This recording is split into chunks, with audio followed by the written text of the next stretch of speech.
मनसे अध्यक्ष राज ठाकरे ने धाराशिव आने पर मराठा प्रदर्शनकारियों से मिलने के लिए मना कर दिया था, जिस पर मनोज जरांगे पाटिल ने राज ठाकरे की आलोचना करते हुए कहा कि ये वो लोग हैं जो गरीब मराठों की जिंदगी से खेल रहे हैं। ये वो लोग हैं जो पैसों पर सोते हैं। इन्हें नहीं पता कि भावनाएं और आरक्षण क्या है। आंदोलन सुरू केले आताच कळालंय मला आपल्याच माध्यमातून मगाशी आपल्या बांधवांनी सांगितलंय असं आहे. काय जे विचारायचं त्यांना यांना काय कळणार आहे आरक्षण म्हणजे काय, आरक्षण कशाला लागतंय. हे गोर गरीब मराठ्यांच्या जीवाशी खेळणारे लोक आहेत हे सगळेच. कारण ते पण एक सत्तेचाच भाग आहे, ते पण सत्तेचाच भाग आहे. शेवटी देवेंद्र फडणवीसांनी हे सगळं अभियान षडयंत्र माझ्या विरोधात उभा केलेलं आहे बोलायसाठी.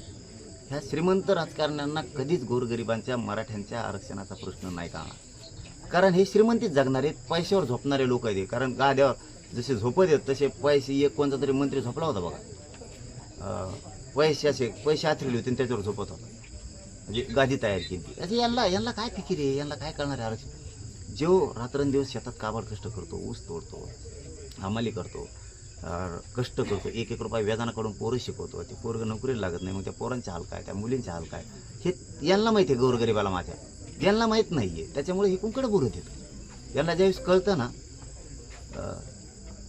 या गोष्टीपासून हा त्रास होतो, त्यावेळेस त्यांच्या लक्षात येतं की अरे हे गरजेचं आहे. म्हणजे नाही का, जाळ पोळाल्यावर यांना कळतो अरे हे जाळ आहे, याला जाळ म्हणते. इंजेक्शन टोचल्यावर वाटतं माणसाला हे इंजेक्शन आहे. कारण ते त्यांना टोचत नाही ना, भावना नाही ना. आम्हाला वेदना टोचत्यात. आमचा आक्रोश आहे पोरांचा की गोरगरीब मराठ्यांना आरक्षण मिळालं पाहिजे. त्यांना कुठं भावना, ते खेळतात आमच्या भावनेशी. आमच्या यांना भंपकपणा म्हणतात ते. आमची एखादी भगिनी रडायला जर लागली तर त्याला नाटक समजित येते. यांना वेदना नाहीत, त्या पैशाच्या जोरावर यांना वेदना नाही, सत्तेच्या जोरावर वेदना नाही. त्यामुळे त्यांच्या पुढे काय आंदोलन करायचं, त्यांना काय भेटायचं. अरे आपला मराठा लय मोठा आहे असं कोणाला विचारायला जायचं का. कोणाला किंमत द्यायची नाही. मराठ्यांना विनंती माझी, कसल्याला किंमत नाही द्यायची, अशी सोडून द्यायची कशी. अजिबात खरं सांगतोय मी, आपला समाज लय मोठा आहे. कोणाला काय ज्या विचारायचं काय आहे त्यांना त्याचे काय पाय पडायला जायचे, काय घेणायचं यांना. यांच्या तोंडापुढं सुद्धा उभं राहायचं नाही. हो, सगळ्यांनी शांत राहावं, संयम ठेवायचा, काही किंमत द्यायची नाही यांना. पण माझ्या मराठ्याच्या पोराला त्रास होता कामा नाही.